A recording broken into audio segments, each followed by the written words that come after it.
চলে এলাম তোমাদের মাঝে রোজকার মতন একটা নতুন দিনের সূচনা নিয়ে। নতুন দিন শুরু করছি। দিন নয়, এখন দিন অনেকটাই হয়ে গেছে, এখন দুপুর হতে চললো। তো সবাই দুপুরের শুভেচ্ছা নিও আমার কাছ থেকে। তোমরা সবাই ভালো থেকো। সামনে পুজো আসছে, সবাই অনেক এনজয় করো। তো এখানে আমি একটা রান্না নিয়ে চলে এলাম তোমাদের কাছে। দেখো, প্রথমে আমি কথা বলতে বলতে তোমাদেরকে দেখিয়ে দিয়েছি যে রসুন আমি তেলের মধ্যে দিয়ে দিয়েছি। তেলটা গরম হওয়াতে একটু রসুন দিয়ে দিয়েছি। রসুনটাকে ভালো করে ভাজা করতে হবে। আমি অ্যাকচুয়ালি রান্না করব এখানে কচুরলতি, তো তোমাদেরকে সেটাও দেখাবো। কচুরলতিটাকে আমি আগে থেকে সেদ্ধ করে জল ঝরাতে দিয়েছি। জল না মানে ঠিকঠাক জলটা না ঝরালে না ওই গলা ধরে আর কি। তো ভীষণ রিস্ক নিয়ে এগুলো রান্না করতে হয়। এত ভালোও লাগে আইটেমটা খেতে, কিন্তু রান্না করতে গেলে না খুব ভয়ও লাগে যে এই বুঝি গলা ধরলো, এই বুঝি গলা কুটকুট করে অনেক সময়। ভালো জায়গা থেকে নিতে হয়, বেছে আনতে হয়।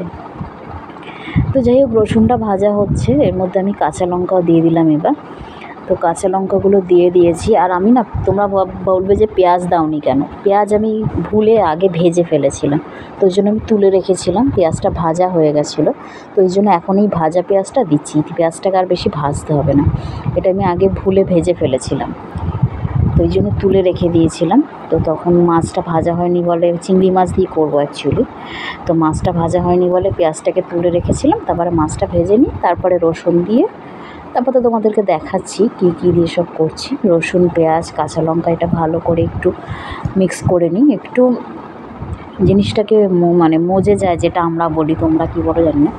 জিনিসটা একটুখানি নরম হয়ে গেলে তবে জিনিসটা খেতে ভালো লাগবে, মশলার সাথে মিশে যাবে আর কি। নাহলে গোটা গোটা থাকলে ওটা ভালো লাগবে না। তো এবার আমি এর মধ্যে একটুখানি হলুদ দিয়ে দিলাম।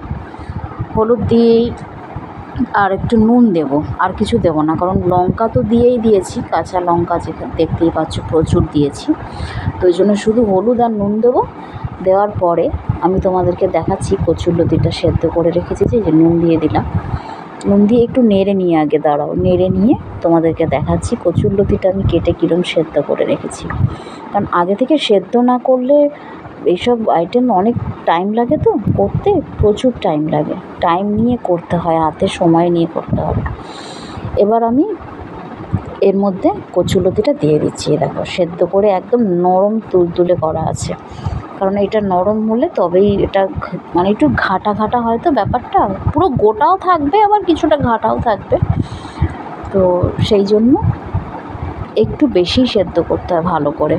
আর জলটাকে খুব ভালোভাবে ঝরাতে হবে, না হলেই বাবারে রিস্ক হয়ে যাবে খাওয়া। এত সুন্দর করে করা হবে, এত মশলা দিয়ে, এত কচুরলতিটা কাটতেও টাইম লেগেছে, তারপর সেদ্ধ করতে টাইম লেগেছে, তারপর এই যে মশলা দিয়ে কষাচ্ছি, এটার একটা মশলা তেল সবই তো যাবে বলো। যদি গলা কুটকুট করে তখন তো কিছুতেই খাওয়া যাবে। তারপর আমি আবার এর মধ্যে একটু চিংড়ি মাছ দেবো, তাহলে সবটাই তো বেকার হয়ে যাবে না। তো সেই জন্য এটা ঠিকঠাক জায়গা থেকে নিতে হবে, আর ঠিকঠাকভাবে সেদ্ধটা করে জলটা ঠিকঠাকভাবে ঝরাতে হবে, তবেই এটার গলাটা অতটা কুটকুট করবে না। এই যেখানে চিংড়ি মাছ দেখো আমি আগে থেকেই ভেজে রেখেছি। তো এবার এই চিংড়ি মাছটা আমি এর মধ্যে দিয়ে দেবো। তো চিংড়ি মাছটা দিয়ে এটাকে ভালো করে, একটুখানি টাইম লাগবে, আর বেশি বড় করব না, ভিডিওটা প্রচুর বড় হয়ে গেছে। কমপ্লিট করাটা তোমাদের আর দেখাতে পারলাম না, পরে একসময় দেখিয়ে দেবো।